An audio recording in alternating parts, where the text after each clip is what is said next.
I grew up in a Christian private school. I did not learn how to socialize with people properly because for the most part, we just were not allowed to. We weren't allowed to talk to each other. We had the last 5 minutes of lunchtime that was called talk time that we got for socializing. Like, we didn't get a lot of time.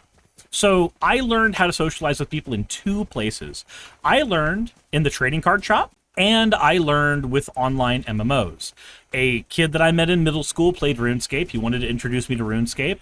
I learned how to type by playing RuneScape. That's why I pet type even to this day. I learned how to socialize with people in real time via RuneScape.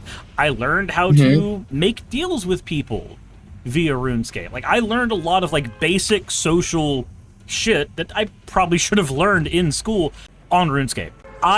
That's interesting. I don't think that there's anything necessarily wrong with kids being a part of these spaces, as long as these spaces are able to protect those kids. And I say that because I was a kid in these spaces, and if it were not for these spaces, I would not have had a healthy outlet to socialize with people at all.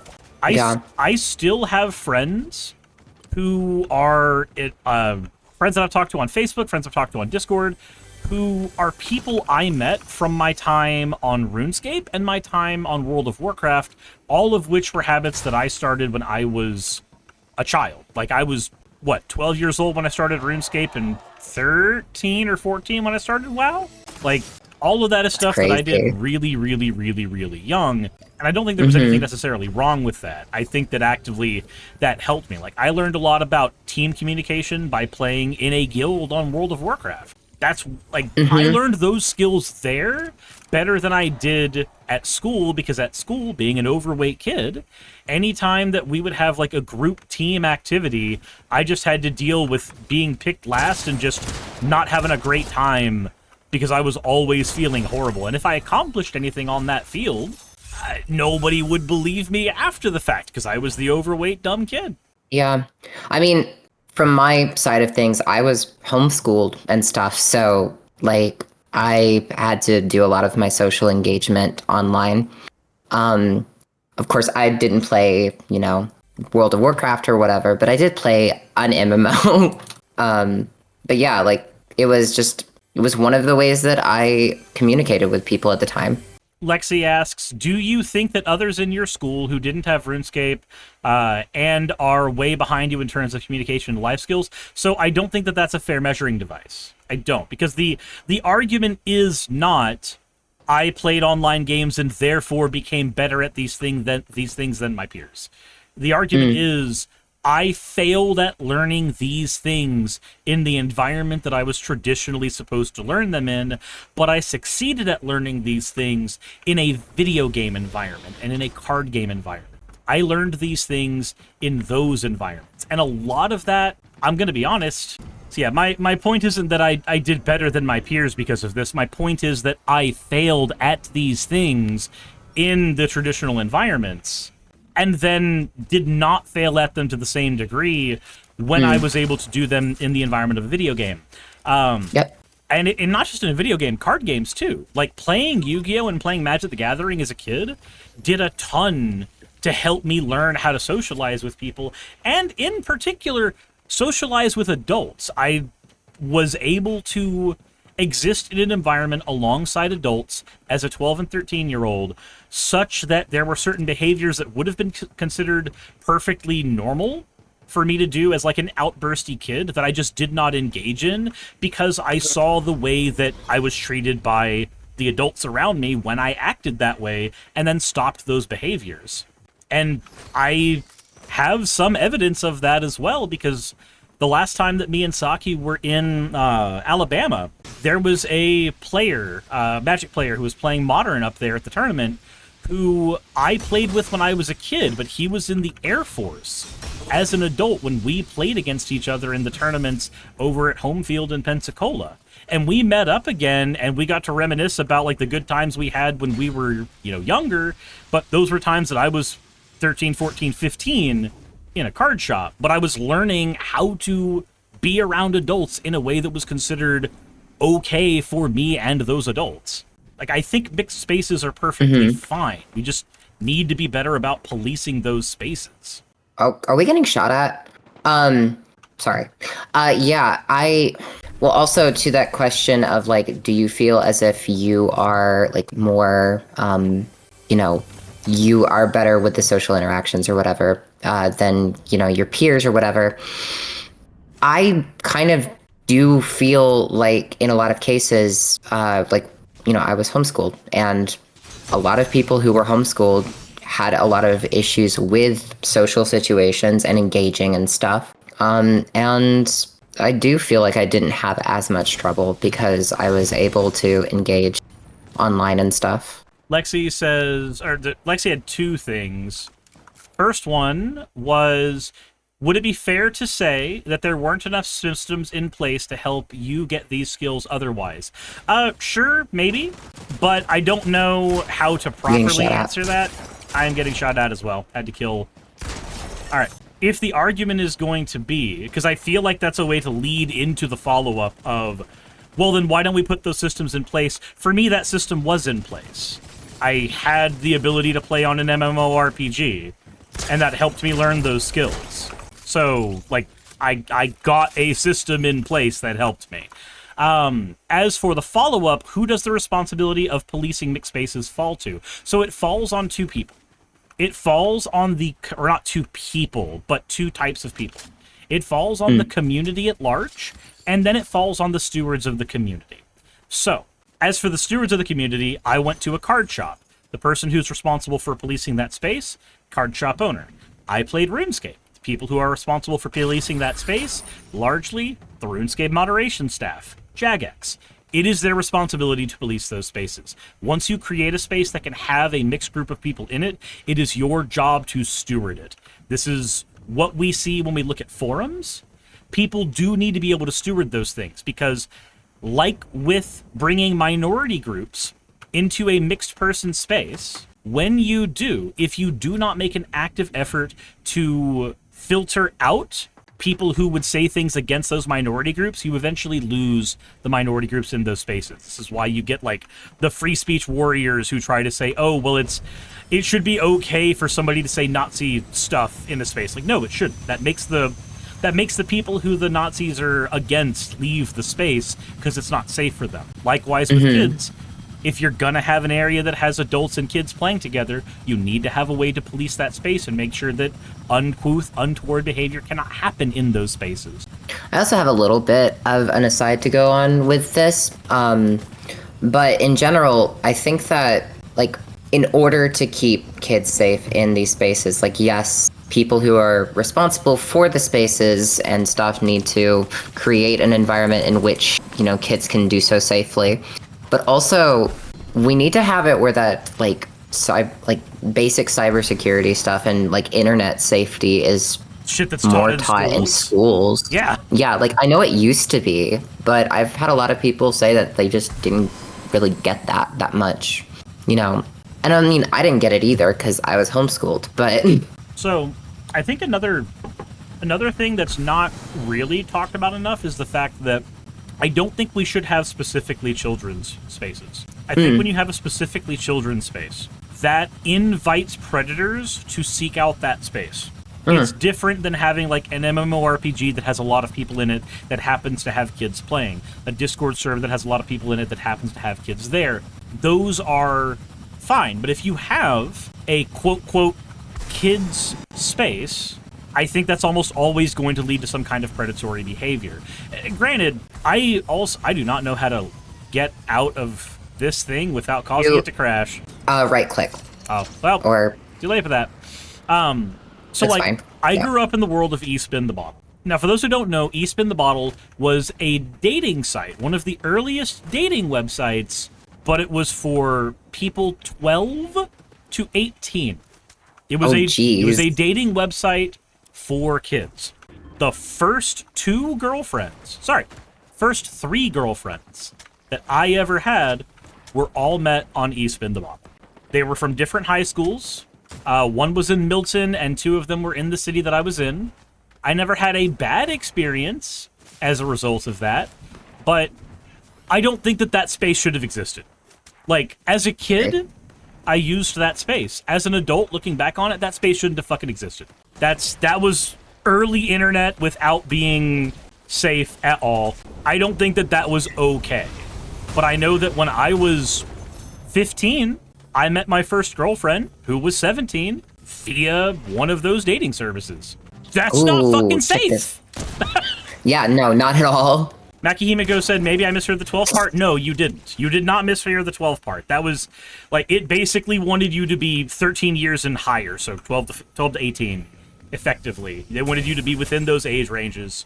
Yeah, I'm glad that sort of thing isn't as normalized nowadays, at least. That was, like, early internet experiment shit that should not be repeated. I think that you run into a similar problem with mixed... hold on. There you are. With mixed spaces, though, I think many reasonable but low-spoon adults will automatically filter out mixed spaces, so you're more likely to find people who want to be around children in them, which I think is more likely to be dangerous than helpful. And that's a fair point. I don't think that that's an invalid point. However, once again, that means that it falls to the steward of the space. If the steward of the space has created the space, they need to set up a system that can police the space. If they have not or will not, then the space needs to dissolve. You can also, like... Oh my goodness, I'm down. You should also probably have it where that there are, like, standards for the amount of moderation that is required in order to run a online space that, like... There's not just a ton of regulation in general. Oh, we actually did a lot better this time. We did pretty well. It was just us getting blindsided by the random gorillas stand-in that got us. Sean says, if the steward of the space creates an abusive space, and if the steward of the space creates a abusive space, okay, I'm not reading the rest of that, Sean. I cannot parse through that. I'm sorry. I cannot parse through that. Lexi says, okay, I'm not trying to disprove or fight against your point, Suris, but I'm curious who, in your eyes, benefits or otherwise finds value in being said steward. So if it's an online space, if you are a game developer, then you get a lifelong customer. Now, there's certainly a conversation to be had about whether that's okay, but like for me, because I started World of Warcraft as a kid, I'm always going to have the want to return to World of Warcraft. I always go back. Anybody who's watched my streams know that I have this like cycle where every 4 or 5 months I just fall back into playing World of Warcraft. And whether that's healthy or not, that's a conversation for its own, but it is in Blizzard's best interests to have people join those spaces earlier where they get an emotional attachment to those spaces. That is where that benefit lies. For me, if it's an in-person space, I have a ton of fond memories from my time at the card shops that I went to as a kid, and I know that thanks to my parents, I provided a lot of money to those card shops, so they literally get a financial benefit there. When we're talking about a place like Azeroth, World of Warcraft, RuneScape, the benefit to the creators of those spaces was the fact that they got a monthly membership from me. They got a monthly membership from me for Warcraft. They got a monthly membership for me for RuneScape. They got a personal benefit for doing so. Now, if we're talking about a Discord server, that's a bit different. So, like, for me, I'm a content creator, and some of my content, I think, is stuff that people should be able to hear, irrespective of their age. So, my Discord largely lets anybody in. However, there is a rule. Don't tell people your fucking age. If I see that shit, I'm banning the person who asked. I'm banning the person who said their age. They are gone. The absolute nanosecond that somebody does anything that looks like it might invite a predator coming anywhere near my community or my members, they are gone instantly. And I've got 6 moderators on my Discord who do a very good job at making sure that shit doesn't happen. Come on. Oh, thank you. Hi. Okay, the lifelong customer point really brings us back to Roblox again, and it sounds like there's a controversy around them not wanting to be said stewards, even though they created the space. So, if they do not want to be the stewards of the space they created, the space should disappear.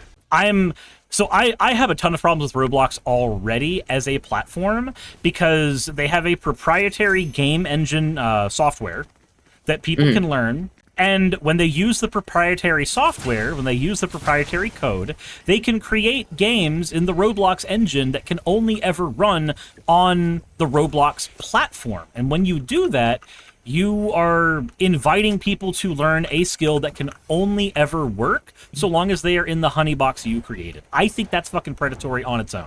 So I already have trouble just accepting Roblox as a legitimate any fucking thing because of that. Yeah, not to mention Roblox has, issues in general with payments to the creators of those games. Oh yeah, even that's the thing. If you learn Python, you've learned a language that can be used for game development, software development, back-end web development.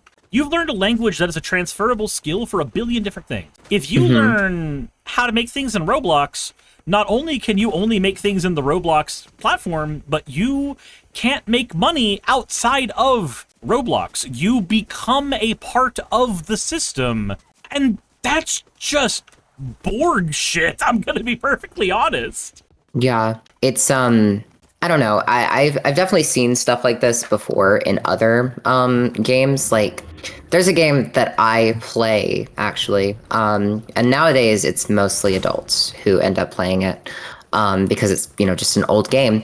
But back in the day, they would end up taking stuff from kids or whatever. Kids had created assets or whatever for the game, and then they would be accepted and then sold, and then you had admins who weren't necessarily kids but were young adults or whatever that weren't being paid, and it's just this is the first semblance of a job they've ever had, so they don't know any better. They're getting exploited. Yeah, just I don't know. There's a weird amount of games that work based on exploited child labor. Let's see. If the just a question real quick. Wow, Sorry. I just fell down to my... Hold on. I will come down carefully so that I don't meet the same fate. Fair. What happens if you end up in the storm for too long? I know that you die, but how long do you have? You just start burning to death, so you'll see your health tick down. I see. Didn't the devs who made Lethal Company make the game starting in Roblox? I mean... I didn't know that. If they did, I didn't know. I mean, I love the Hunger Games, and the reason that the author made it is because they saw a news piece about the war in Iraq happening. The war in Iraq directly caused one of my favorite pieces of literary media. I don't think that justifies the war in Iraq. The makers of Lethal Company starting the game in Roblox doesn't justify Roblox. Yeah, I mean, they could have made the game without Roblox. I mean, obviously they did.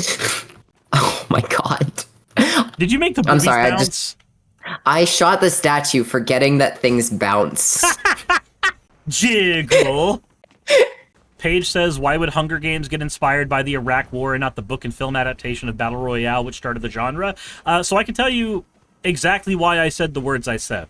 Because I'm quoting the author. Well, not quoting, but you know what I mean. So in the addendum at the end of the Hunger Games books, for the audiobook version, there is a bit where the author speaks directly to the reader about the inspiration behind the Hunger Games series.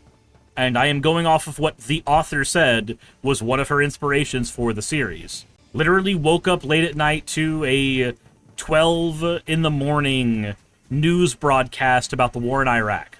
And that was one of the things that led to them making the story. Yeah, kind of like Gerard Way with, or is that the correct name? Anyway, Gerard from the Black Parade and the 9/11 stuff. Yeah, it's sort of I don't necessarily understand, but you can just look into it, and that is the answer they have given. Yeah, I can't go into her brain and figure out if there's more there other than the answers that have been given. Yeah, and the thing is, it's while the war in Iraq is what inspired her to do it, you can have multiple inspirations. You're mentioning the battle thing from the book series. I don't know the book that you're talking about, but I assume that's a thing. It's literally just called Battle Royale. I see. Well, I mean, it doesn't mean that she didn't take inspiration from that just because, she made it because of the war in Iraq. You can have multiple reasons why you pursue something. Yep, and I could also be misremembering some of the details on what she said. It's very likely that she mentioned Battle Royale in that addendum at the end of the book as well, but I do not remember it specifically because it's the... I'm a kid who grew... Or not a kid anymore, I'm 34, but, like, I grew up where 9/11 happened while I was at private school, and I watched A. Becca Literature trade out our... Where are they? Trade out our books in the middle of the school year so that we had ones that said Remember the Twin Towers. Like, I remember the Iraq thing because that one is closer to home to me. Hey, thanks for making it to the end of the video. I really could not do any of this without all of you. Those of you watching, and especially those of you who support me on Patreon. I wanted to go ahead and take a minute to thank all of you who do that, because with YouTube being what it is these days, I really cannot do this full time without the support from each and every one of you. Those people would be Red Joker, Purple Poundini, Jemshin, Britzkrieg, Jupe the Malignant, Michael, Ravalern, Mabbity Babbity, Astral Frontier, Tales of Atonement, Nixie-chan, Kiri Artemis, Limor Pinku, Love Bunny Games, Victorian Alchemist, I'm not saying the last part of that, and you know that, Aurora, Leela Ururaka, Arcton Arclacier, Kiratorian, Dren Hadamata, Jordan M, John L, Lord Bleck, Smiling Game Master, and Fireshard. Thank you so very much. But since you're here, why not go ahead and try watching another one? There should be one that's on the screen right now. And if you are a patron of mine, I wanted to go ahead and thank you again for all of your support. There is still a video you could press though, if you'd like. I would appreciate it. Just a little bit.